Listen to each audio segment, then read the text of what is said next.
Hello, good morning guys, how are you. मैं Uttam Kumar YouTube channel competition point by Uttam sir में आप लोगों का वेलकम करता हूं। आपको अनुमान लग गया हो गया कि आज हम लोग क्या पढ़ने वाले हैं। आज बहुत मैथ का ज़बरदस्त क्लास होने वाला है, वो भी किस एग्ज़ाम का, यूपी टेट का।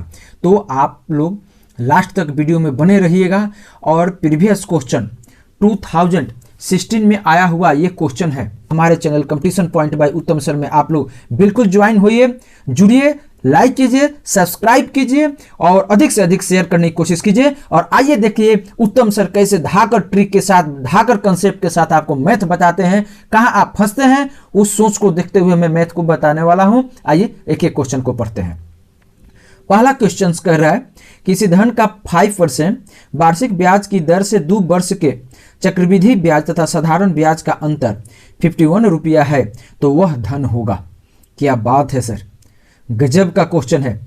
इसमें चक्रवृद्धि ब्याज भी दे दिया, साधारण ब्याज भी दे दिया और अंतर भी दे दिया है चक्रवृद्धि और साधारण ब्याज का, ठीक है, अलग अलग नहीं दिया। तो आइए अब हम लोग देखते हैं इसको कैसे बनाते हैं। तो ये हम लोग का पहला क्वेश्चन हो जाएगा, ठीक है ना। ये एग्जाम किस एग्जाम का हम लोग का क्वेश्चन बन रहा है, यूपी टेट का, ठीक है ना।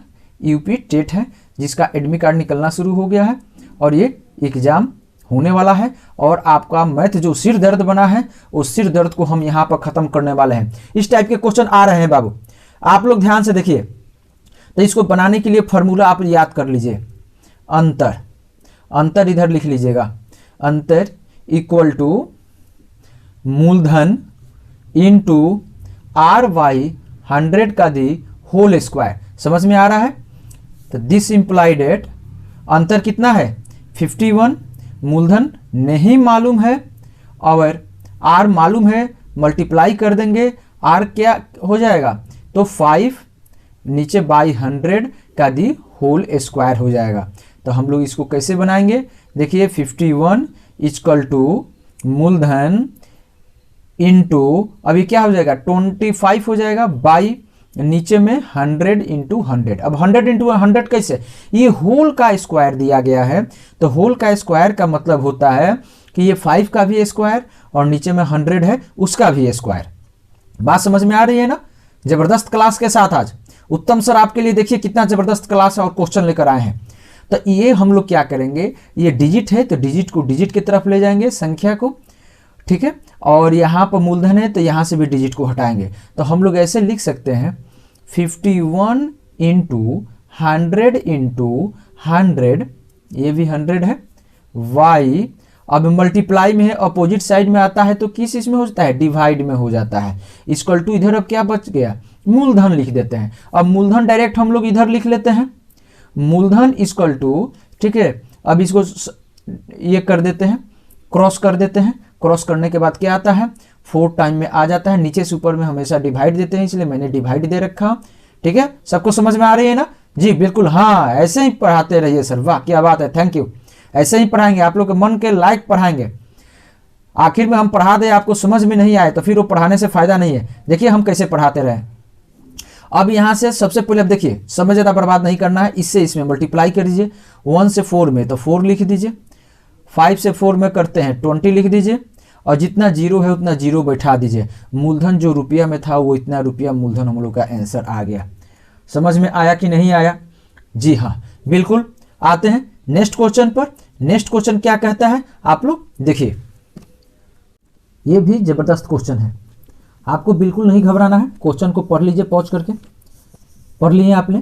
क्वेश्चन क्या कर रहा है, एक घनाभ की कोण ए कोमा बी कोमा सी है, उसका आयतन भी, आयतन का यानी कि वॉल्यूम दे दिया है v, घन इकाई तथा घन का मतलब हो गया क्यूब, तथा संपूर्ण पृष्ठ s वर्ग इकाई है, अतः 1/v इक्वल टू व्हाट। ऐसा क्वेश्चन दिया है ना, तो आपको बिल्कुल नहीं घबराना है। आइए देखिए, ऑप्शन देखते रहिए। ऑप्शन आपका क्या होगा, क्वेश्चन हम लोग देखते हैं।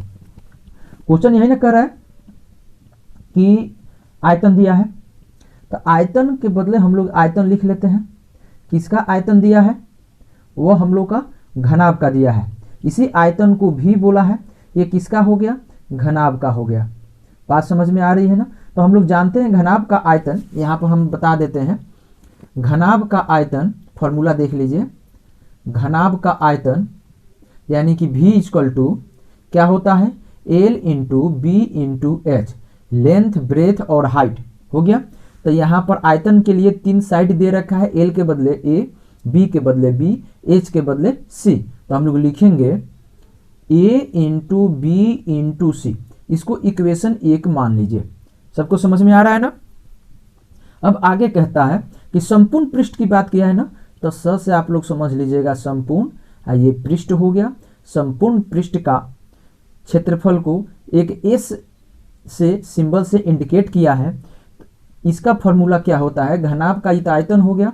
अब संपूर्ण पृष्ठ का क्षेत्रफल क्या होता है, फॉर्मूला देख लीजिए। इसमें होता है 2 into A B plus B C plus C A, यानी कि इसको बार बार गुना करके, एक बार ए से बी में, बी से सी में, सी से ए में करके सबको जोड़ देंगे। ठीक है, तो हम लोग लिख लेंगे यहाँ पर भी 2 into A B plus B C plus C A. क्या बात है सर, इसको इक्वेशन 2 ले लीजिए। बस 2 बात क्वेश्चन के अनुसार हम चल रहे हैं। क्वेश्चन पहला बात बोला उसको मैंने नोट कर डाला, दूसरा बोला उसको भी मैंने नोट कर डाला। अब क्या करना है, अब हम लोग चलेंगे दोनों इक्वेशन से, दोनों इक्वेशन से। ठीक है, दोनों इक्वेशन क्या है ब्रैकेट में, फर्स्ट एंड सेकेंड से चलेंगे। बात समझ में आ रही है। अब ये कैसे बनेगा आइए देखते हैं। बनाने के लिए अब नीचे में लिखा है लास्ट में कि 1/v इक्वल टू व्हाट। तो v जो है वो नीचे रहेगा ना, तो v किस में है, ऊपर वाला में है, तो इसको नीचे लिखेंगे। तो ऑटोमेटिक है कि s वाले के ऊपर लिखेंगे। तो 1/v इक्वल टू, v नीचे है तो v वाला क्या है, यहाँ पर a b c लिख सकते हैं ना, यानी कि इनटू में है तो हम लोग डायरेक्ट a b c लिख देते हैं। ऊपर में क्या है, s जो बचेगा उसको ऊपर में लिख लेंगे। 2 into A B plus B C plus C A. कोई दिक्कत नहीं सर। अब आगे देखिए, अब क्या एक बात जान जाइए, अब कहाँ आप लोग फंसते होंगे, देखिए हम बताते हैं। अब यहीं से आकर आप लोग फंस जाते होंगे बहुत सारे बच्चे। कैसे बनाएंगे, देखिए ए बी सी जो है, ए बी का भी नीचे में है, बी सी के लिए भी नीचे में है, सी ए के लिए भी नीचे में है। तो हम लोग इसको कैसे लिखेंगे, 1/v इक्वल टू, अब 2 कॉमन है तो इसको बाहर कर दिए। अब इसको हम लोग लिख सकते हैं A B by A B C लिख सकते हैं ना, plus B C by A B C plus C A by A B C, यानी कि तीनों को आप अगर जोड़िएगा तो इतना जरूर आ जाएगा। कहीं से कोई दिक्कत नहीं है। अब ध्यान दीजिए, यहां तक आशा है कि किसी को कोई प्रॉब्लम नहीं है। जी नहीं सर, बिल्कुल सही है। अब आगे ध्यान दीजिए, 1/v, ठीक है ना। तो यहां पर एक चीज और ध्यान दीजिए, यहां पर हम लोग s का वैल्यू लिखे हैं तो 1 की जगह पर s से मल्टीप्लाई करते चलिए। तो मल्टीप्लाई करेंगे तो यहां पर s कर दीजिए ना, यहीं से s कर दीजिए, कोई दिक्कत नहीं है। तो 1 के बदले यहां पर भी हम क्या लिखेंगे, s लिख देते हैं। ठीक है, साथ में हम लोग चलेंगे।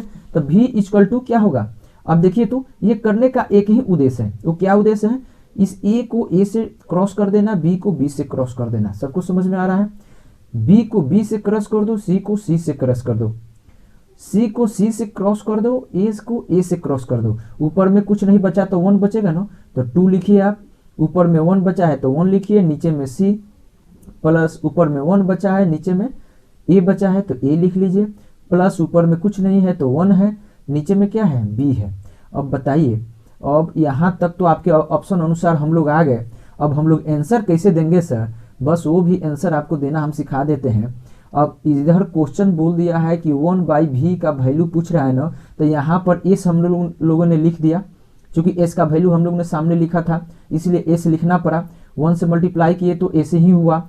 अब s को हटाना पड़ेगा यहाँ से, तो s को हटाने के लिए तो यहाँ पर फिर 1 आ जाएगा ना। 1/v इक्वल टू अब ये 2 है ना, तो 2 रह जाएगा यहीं पर, और जो यहाँ पर s था वो नीचे चला आएगा। ठीक है, अब यहाँ पर बच क्या गया, तो बच जाएगा जो हम लोगों का ब्रैकेट था, उस ब्रैकेट के अनुसार 1/c plus 1/a plus 1/b, यही ना बच गया। और यही ऑप्शन में दिया गया है कि नहीं, दिया गया है ना। वाह क्या बात है, आंसर आया कि नहीं आया। जबरदस्त क्वेश्चन, जबरदस्त आंसर। यूपी टेट के लिए जिनका सपना है ये क्वेश्चन क्या कहता है, वन माइनस 1/a-b के पावर -2 के गुणनखंड होंगे। क्वेश्चन हम लिख भी देते हैं यहाँ पर, आपको घबराना नहीं है। 1 माइनस 1/a-b के दी होल पावर -2, ठीक है, ब्रैकेट बंद कर दीजिए। इसका गुणनखंड पूछ रहा है, क्वेश्चन को ध्यान से देख लीजिए, कितना जबरदस्त क्वेश्चन है। आप फंस रहे हैं सर कैसे बनेगा, देखिए एक लाइन में क्वेश्चन बनेगा। इस क्वेश्चन को बनाने के लिए एक चीज को ध्यान में रखिए कि यहाँ पर जो भी इन्वर्स में दिया रहता है, पावर जब नीचे से ऊपर ले जाते हैं, इन्वर्स को तोड़ते हैं, तो ये पावर जो होता है उसका साइन चेंज होने लगता है। यानी कि हम लोग लिखेंगे 1 माइनस a-b के दी होल स्क्वायर -2, तो ऊपर में लिखेंगे a-b, आई माइनस में तो ऊपर में जाकर किस चीज में हो जाएगा, प्लस में हो जाएगा। यानी कि प्लस हम लोग को यहाँ पर देने की जरूरत नहीं है, क्योंकि ऑलरेडी ये प्लस इंडिकेट करता है, ठीक है, ब्रैकेट बंद। अब देखिए, तो अब इसको हम एक फार्मूला में इसको लिखेंगे, इसका गुणनखंड कर रहा है, तो इसको और इसको एक फार्मूला में लाएंगे। कैसे लाएंगे, देखिए, तो एक फार्मूला आप जानते होंगे, a square minus b square equal to a plus b, और दूसरा होता है a माइनस b, यही ना होता है। इसको a ले लेते हैं, इसको b ले लेते हैं, और 1 का दी होल स्क्वायर जब करेंगे तो इस 1 ही होगा, चाहे वो सिंगल 1 रखे या स्क्वायर करे। तो स्क्वायर इसलिए मैंने कर दिया कि अकॉर्डिंग टू ये फार्मूला आप लोग आराम से समझ जाओगे, ठीक है। तो आइए अब इसको देखते हैं, दिस इम्प्लाइड एट, तो a ये हो गया, b ये हो गया, ठीक है। अब तो हम लोग क्या लिखेंगे, a प्लस b, तो a के बदले 1 लिखेंगे, 1 लिखेंगे ना। अब प्लस की बात कह रहा है तो यहाँ पर प्लस दे देंगे, और फिर b में क्या है, a माइनस b है, तो a माइनस b को पुट कर देंगे। कोई दिक्कत नहीं हुआ सर। अब देखिए, तो a माइनस b की बात कर रहा है, तो a क्या है, 1 है, और फिर माइनस माइनस यहाँ पर दिया है तो हम भी माइनस दे देंगे। यहाँ पर क्या है, a माइनस b, तो माइनस और a में मल्टीप्लाई करेंगे तो माइनस a हो ही जाएगा। अब माइनस और माइनस मिलके यहाँ पर प्लस बन जाएगा b। देखिए, तो ये गुणनखंड हुआ कि नहीं हुआ, आपके ऑप्शन में है कि नहीं है, है सर, वाह। तो है सर, तो हम थोड़े कुछ कर रहे हैं, ये तो सब आप लोग के लिए हो रहा है। तो आप लोग भी ऐसे बनाइए, कितना आसान है। यूपी टेट, सही बात है कि बहुत लेवल बढ़ा करके क्वेश्चन पूछे जाते हैं। ये सारे जो वीडियो में क्वेश्चन पढ़ रहे हैं हम लोग 6 to 8 के लिए है। किसके लिए है, यहाँ पर लिख देते हैं भी है, 6 to 8 क्लास के लिए पेपर जो दे रहे हैं उनके लिए है। तो इस प्रकार जो भी आप क्वेश्चन पढ़ें, समझें, वो क्वेश्चन मुझे आशा है कि आप लोग समझ लिए होंगे। अब अगला एक और क्वेश्चन देखते हैं। ये क्वेश्चन क्या है, यदि 7 के 3 लगातार गुंजों का योग 777 यानी कि 777 है तो सबसे छोटा गुणज होगा। ये भी क्वेश्चन अपने आप में लाजवाब है, बहुत छोटा है, लेकिन ये शैली जैसा मजबूत भी है। देखिए हम कैसे इसको आसानी से बनाते हैं। आप समझ नहीं पाए होंगे कि हम समझ पाएंगे उत्तम सर का क्लास, तो देखिए उत्तम सर सही में समझा देंगे आप लोगों को। ये 4 नंबर क्वेश्चन आपका कर रहा है 2016 का है, फरवरी का क्वेश्चन है। तो इसमें कहता है 3 लगातार गुंजों का। जब लगातार की बात आ जाए तो एक को हम लोग संख्या को x मानेंगे, ठीक है। लेट वो नंबर्स क्या होगा, संख्या क्या होगा, x होगा। तब हम लोग लिखेंगे 7 से मल्टीप्लाई करेंगे तो 7x होगा। दूसरा क्या होगा, 7, इस x में 1 जोड़ देंगे। जब भी लगातार की बात कब करेंगे, जब x ले लिए संख्या तो उसमें 1 जोड़ेंगे तो लगातार होगा। फिर तीसरा क्या होगा, दूसरा हो गया, तीसरा हो गया x प्लस 2 करेंगे तो देखिए तो कंटिन्यू बन रहा है कि नहीं। अब कहता है ये लगातार गुण जो योग मतलब जोड़ होता है, तो क्या हम इसको ऐड कर सकते हैं मल्टीप्लाई करके ना। तो इसको 7x लिखेंगे प्लस 7 से x में मल्टीप्लाई करेंगे तो 7x होगा, प्लस के बदले प्लस लिख देते हैं। 7 से 1 में मल्टीप्लाई करेंगे तो 7 होगा। फिर यहाँ पर योग की बात करता है तो प्लस करेंगे, 7 से x में मल्टीप्लाई कीजिए 7x होगा, प्लस के बदले प्लस लिख देंगे। 7 में 2 से मल्टीप्लाई कीजिए 14 होगा, इक्वल टू इसका योग दे रहा है 777। कोई दिक्कत नहीं सर।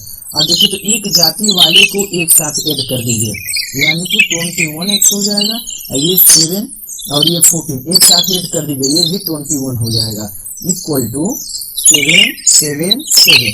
अब हम लोग 21x इक्वल टू करेंगे, ये डिजिट है प्लस में है, बराबर किधर आएगा तो क्या चीज में हो जाएगा बाबू, माइनस में हो जाएगा, बिल्कुल सही।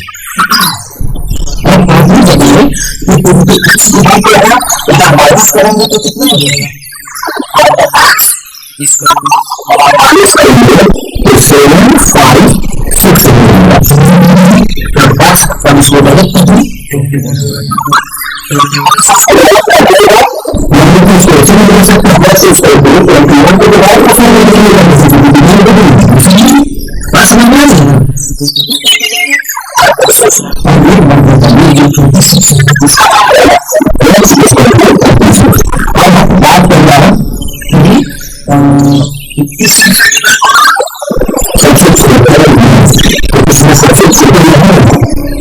सबसे छोटी